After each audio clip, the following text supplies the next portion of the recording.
Bu xəttdən, gördüyümüz bu xəttdən bir balaca, çox az solda yerləşir. Və əyrilik xəttimizi qoyuruq. Bu da bizim digər prizmanın, hansı ki bu tillə bu til bir-biri ilə eyni olur. Ölçü olaraq hardasa. Gördüyünüz kimi. İndi isə keçirik digər hissələrini qurmağa. Digər hissələrini quranda da yenə məsafə fərqinə, məsafəyə fikir veririk. Aşağıdan yuxarıya qədər olan məsafəmiz nə qədərdir? Təxmini ona baxırıq. Və yenə əyriliyimizi uzadırıq.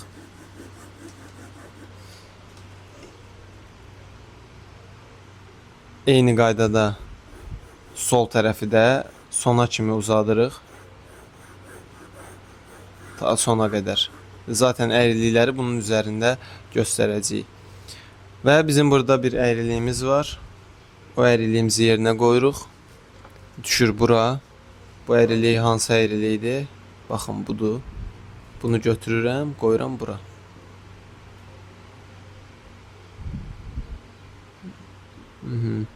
Düşdü bura. Artıq demək olar ki, fiqurun bu hissəsi, yəni sağ hissəsi hazırdır və bu birləşmə nöqtəsinə də buradan bir xətt gətirirəm ki, bu da içində olduğunu göstərir. İkinci hissə isə bu yuxarı hissənin yerini qoymaqdır. Məsafəyə fikir verirəm yenə, nisbətən aşağıdadır və buradan bir düz xətt uzadıram. Yenə eyni əyrilikdə, bununla paralel formada və bu əyriliyimizi də götürüb buradan yuxarıya doğru qoyuruq. Hadisə düşür bu hissəyə.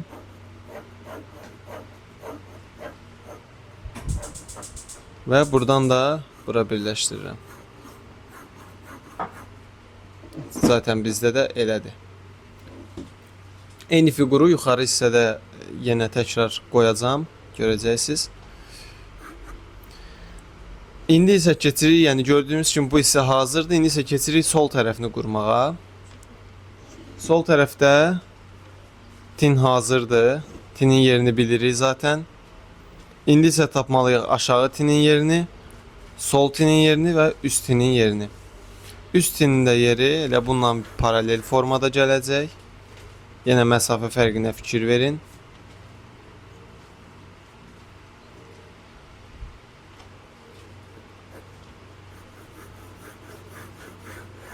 Paralelliyi mütləq qoruyub saxlayın. Eyni bu düzbucaqlı prizmanı düz formada olan hissəsi ilə eyni formada qurmuş olacağıq, yəni əyri olanı da.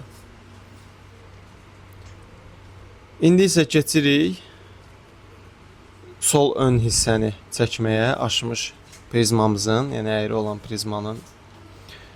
Tininin yerini tapırıq, təxmini qoyuruq məsafəyə görə, hansı ki bizdə burada məsafə var. Ölçə də bilərsiniz, yenə dediyim kimi bunu götürüb eninə qoyub, üstünə qoyub tapa bilərsiniz. Amma mən təxmini qoyuram. Hardasa mərkəzinə düşür, yəni bu iki hissənin mərkəzinə düşür. Biraz sağına. Və bu məsafəni də artıq bilmiş olduq. Avtomatik buranı bilirik, bu hissəni bilirik. Yəni bu tini və bu tini bilirik. Ona görə biz bu xəttimizi çəkə bilərik.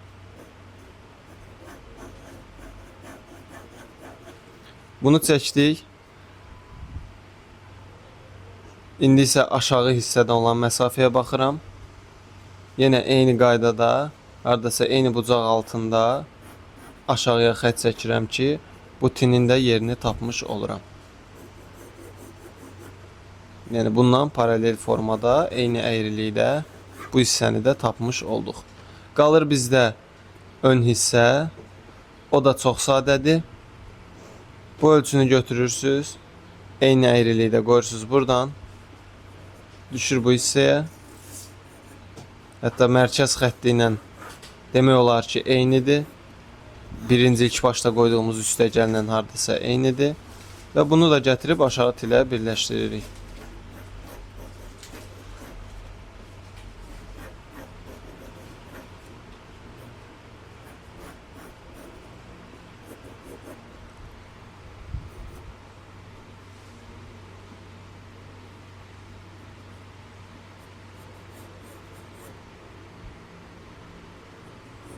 Bu hissədə çox danışmıram, sadəcə izahata baxın. İndi isə tünd karandaş götürürəm və sizə daha aydın olması üçün xəttləri daha görünür hala gətirirəm. Bildiyimiz kimi bunun birləşmə nöqtəsi var buradan. Buradan bura birləşmə nöqtəsi var. Buradan bura birləşmə nöqtəmiz var. İçində olduğu üçün buradan bura, buradan bura, bu hissədə belə, eyni qaydada yuxarısı və bir də bizim bu nöqtədən bura birləşməmiz var.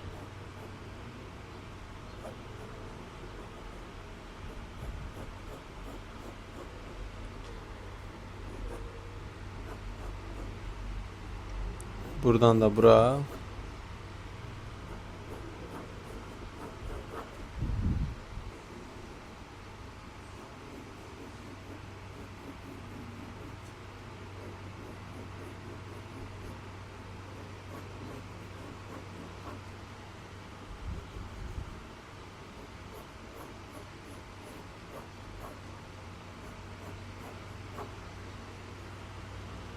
Və bizim arxada görünməyən hissəmiz var idi ki, hansı ki dedik. Eyni qaydada bunun da görünməyən hissəsi var. O xəttləri çəkmirəm çünki çox qarışıqlıq olacaq və tam şəkildə fiquru görə bilməyəcəksiniz. Yəni bunu da qurduq. Fiqurumuz hazırdır və bunun üzərində müəyyən kölgə hissələr var ki, onları da sizə göstərim. Oturma hissəsini göstərim və bu fiqurumuzu da yekunlaşdıraq. Kölgəmizin xətləri var, istiqamətləri var. Bu artıq xətləri pozaq bizə mane olmasın. Zaten fiqurumuz qarışıqdır. Biraz da qarışıq vəziyyətə gətirməyək. Artıq xətləri pozaq. Zaten əsas hissələrimiz görünür. Birinci masanı göstərim. Masanın yerini qoyum. Yəni bunu zaten siz özünüzdə rahatlıqla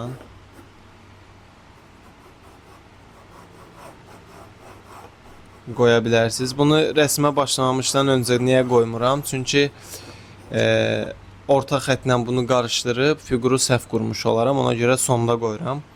Bir də bizim masanın ön hissəsi var ki, ön hissəsini də qoymağımız vacibdir.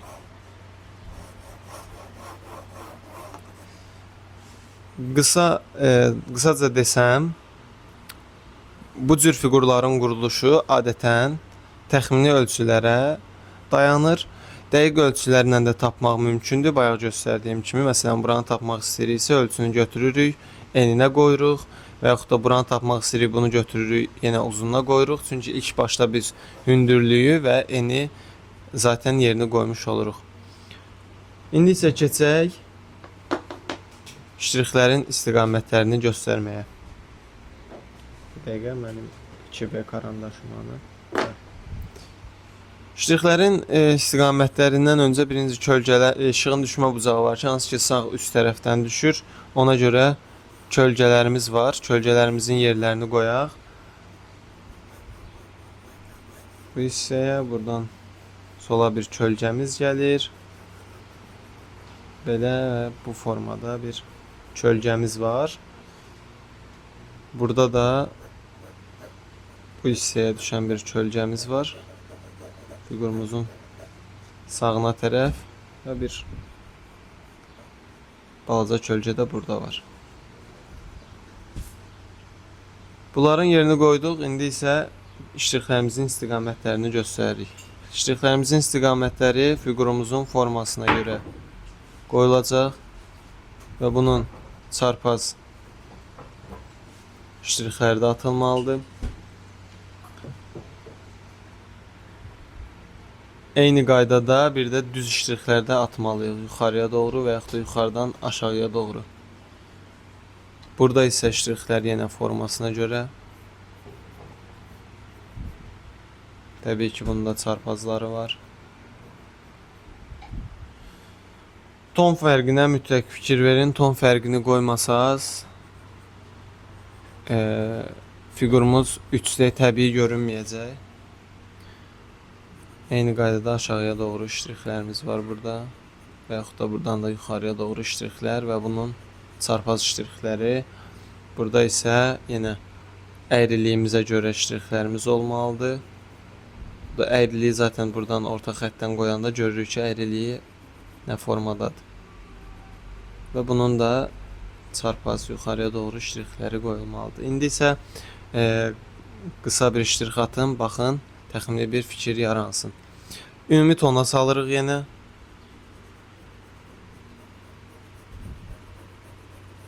Tünd hissələrimizi göstəririk.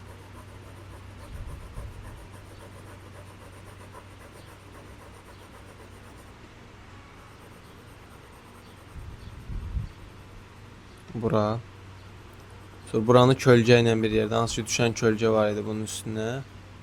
Orayla bir yerdə tona salıram. Bu hissəni tona salıram, tündür.